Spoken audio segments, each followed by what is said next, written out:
Can you still afford to buy a house today? This year might be the worst year to buy a home ever. In 1970, you'd only spend $24,000 to buy an average home. Today, you'd spend $430,000. That's 18 times more. Even crazier? Today, you'd need 6 times your yearly income to buy a house. Interest rates soaring, housing prices exploding. Is this the worst time to buy a house in a generation? I'll calculate everything in detail in this spreadsheet so we can find out.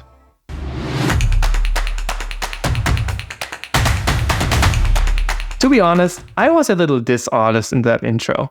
While we are at an all-time high with housing prices, you cannot compare the 1970s numbers with today's numbers. I will tell you why later in this video. But first, let's look at the development of housing prices since 1970.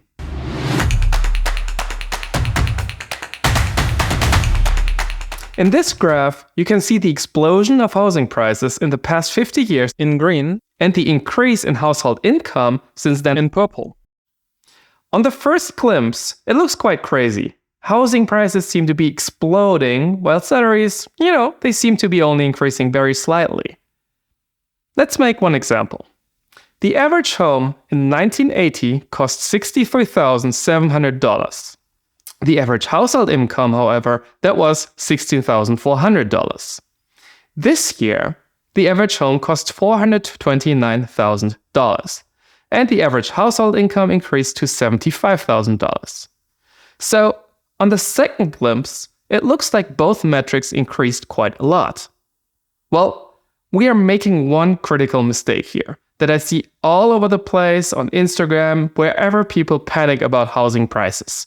We have not taken inflation into consideration. And that's what we should do.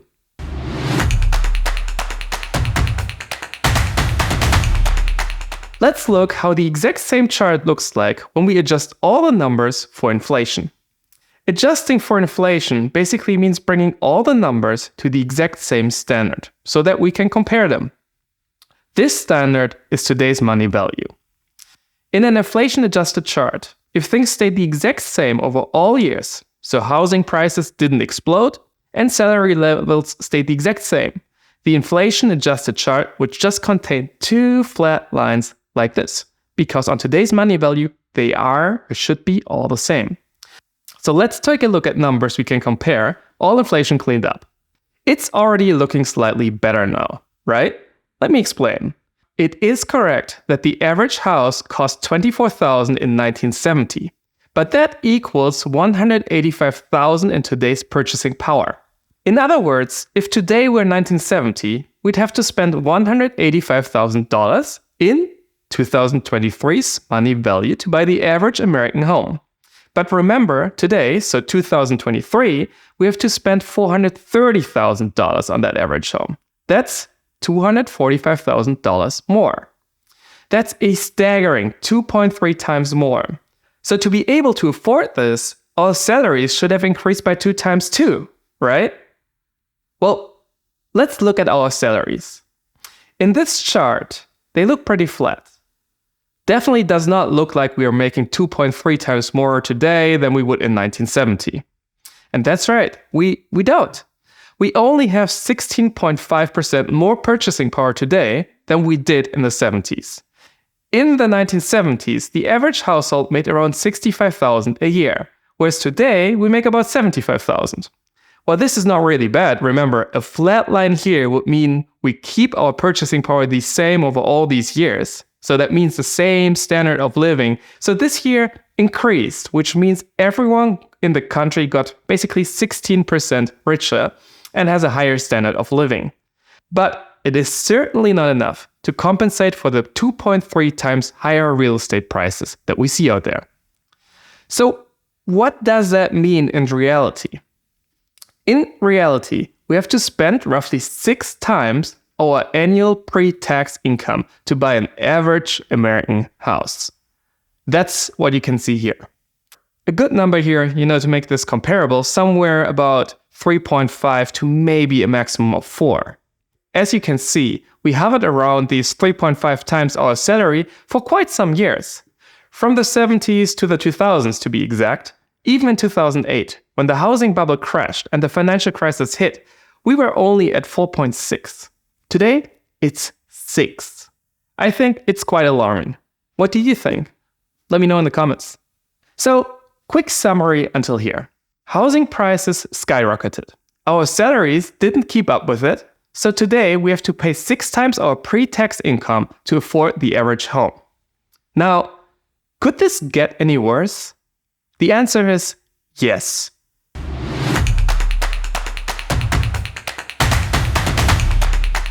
Normally, we do not pay for real estate by putting straight up cash to the table, right? But we go to a bank, we ask for a mortgage, and we get a loan. And that's where interest rates come into play to give us that additional hit right into our face. You might have seen this chart here before. It shows how our interest rates have increased in the past 5 years from almost nothing to insanely expensive. Probably nothing new for you, it was all over the media. Today, you would pay an above 7% interest rate on your mortgage. While this does not sound like a lot, it's really a lot. Let me demonstrate why. On that average $430,000 home, we would have to pay a monthly interest rate of $2,300 if we financed 80% of it. At 100% financing, and I know this is not realistic, it would even be $2,900. Now this is where it gets really, really interesting. Banks are only willing to give out loans when these principals make up less than 28% of your pre-tax income. So let's calculate how much we'd need to make every year to be able to get a mortgage. This is important, to even get a mortgage. This answer is quite shocking.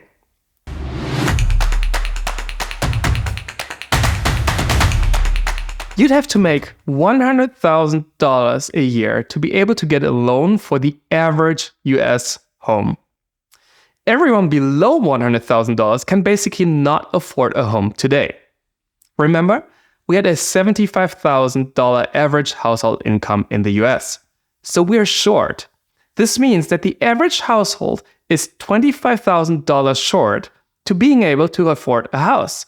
And in other words, the average household in the US just simply cannot afford a home at this time. So, is this the worst time to buy a house in a generation? Definitely. We have never had to pay such a big multiple on our salary for our houses. Remember, this was the 6 times.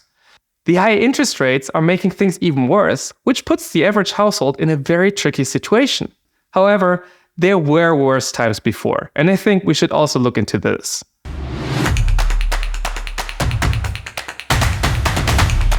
In 1981, we had interest rates of over 16%, which made buying houses pretty much unaffordable for everyone.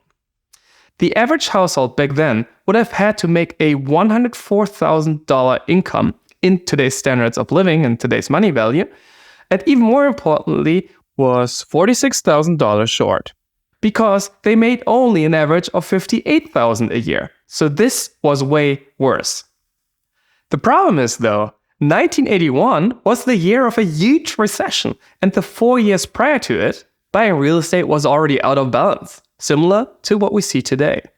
It took half of the 80s until 1985 to bring housing and interest rates back to normal levels. In total, we are talking about a period of almost 10 years of unaffordable real estate. So, where in this are we today?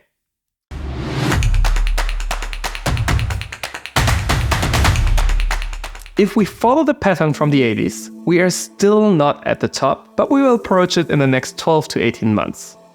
We would then experience a significant market crash. By the way, this is one that has been way overdue. And then it would normalize again in the mid to late 20s. If history repeats itself, we will have another maybe 3 to 5 years before us of not being able to afford the average US house. That's it from me for today. If you like this video, please don't forget to subscribe, share it with your friends, and give it a thumbs up. If you want to play around with the numbers that you saw in the charts and in the spreadsheet, you can find a link to the Excel spreadsheets that I made for this video below in the description. See you on the next video on the road to financial freedom.